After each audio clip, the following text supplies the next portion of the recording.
What's up, guys? Today I'm going to be showing you Lightroom and how I edit my photos, how you can go from this to this. So let's get into it.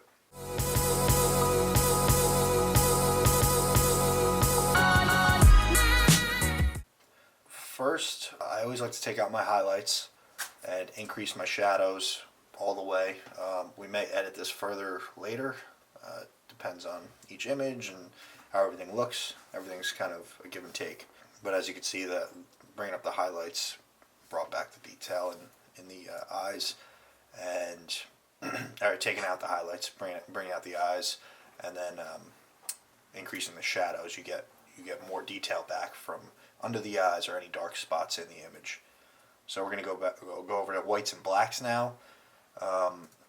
So both for whites and blacks, you want to hold Alt or Option on your keyboard, and then click the slider. And for whites, we're going to move it up. Right when the color starts coming through, that's where you want to stop the whites. And for the blacks, it's similar, but you're going towards the left, towards more black. So you're going to let the black have a little bit more of the color come through, because you want to crush the blacks a little bit, make it more dramatic. That's usually my rule of thumb there. Moving on from there, we're going to go over to the clarity, saturation, and vibrance. So clarity, I don't like to mess with too much because it makes the photo look a little wacky. Vibrance, I do like to increase just a bit, just like I do the clarity, but again, I don't want to mess with the colors too bad, at least here. And the difference there between vibrance and saturation, so vibrance will only affect the colors that are dull or muted, and saturation will affect all of your colors. So if you want to just bring back maybe a little bit of color in the skin, something like that, you would change your vibrance a bit. Saturation will be, like I said, your whole image. Moving on to the tone curve, a lot of photographers swear by the tone curve, can edit the entire image using just the tone curve. I personally don't use it as much as I think I should, but I do add a little contrast with it by making the S curve. So to do that, you go about a quarter of the way up from the bottom left. That'll make your shadows more severe, and a quarter of the way down from the top right. If you move that up, that'll increase your highlights. Move that down, it'll decrease your highlights. And below there, that you see all the sliders. Those are basically just sliders of the same controls where you can click from the graph. Nothing too special there. There at the bottom of those sliders is a thing called the point curve, and if you click that where it says linear, you can just change it to different types of contrast. Now you see hue, saturation, and luminance, HSL. I usually do that towards the end. That's what I come back to, because that could really change your image quite a bit, as you'll see with this image in particular. But we're going to keep scrolling. I usually don't change too much in the highlights or the shadows. You can color your highlights or your shadows and change the different saturations there. So I just shot a photo shoot with one of my buddies who owns a Corvette, and we shot around golden hour, which is right around the sunset. So I took my highlights and I brought them a little bit towards orange, and I took my shadows and brought them a little bit towards blue, giving off that true sunset feeling.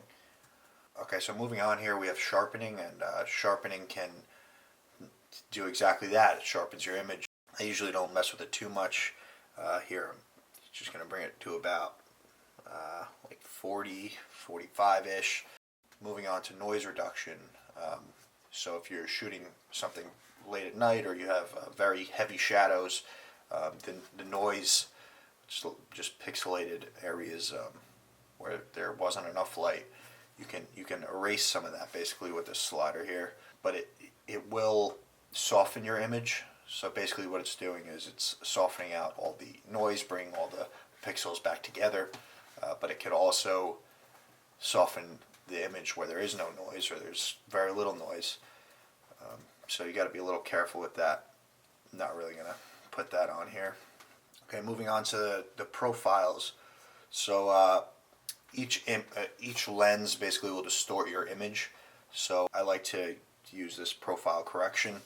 So you basically click over to profile at the top there and put your make and model of your camera in, the lens that you're using, and it will correct the distortion from your lens. Once you place it in there, you could create a preset. So when you go back, you can just select that camera and that lens and it'll be set to go. So highlight priority, post-crop vignetting. I often like to put a little vignetting on the corners there.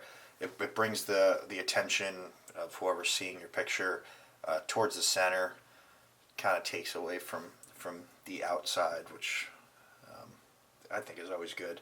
Okay, now under camera calibration, you have different profiles, and depending on what file type you're shooting in, I always suggest you shoot RAW. So raw file types basically just give you the most control and the best colors you can have in your image. So if you are shooting in RAW, under profile you'll have this list of different basically filters, presets, Adobe's version of these presets to fix that image. Adobe Neutral, which I usually use, that usually I think that gives me the best colors out of any of the other options there. And finally, coming back to hue, saturation, and luminance tab, for this image in particular, I really think the cat's eyes are the defining moment of this picture. They really pop, and I want to emphasize that and make them pop even more. So I'm gonna change up the color of the eyes. So I see a little yellow, maybe a little green, maybe a little orange, and I'm just gonna mess with these sliders here. So saturation is the amount of color, that color in your image. Hue will change the color of that color, and luminance will change the brightness or the darkness. So I'm just gonna mess with all of these until I find what I'm looking for.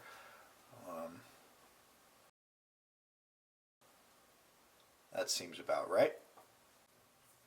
Thanks guys so much for watching. If you have any questions, concerns, and just comments, just leave me something down at the bottom. Be happy to answer you, help you out. And if you would be so kind, leave me a like, a comment, and subscribe if you want to see some more.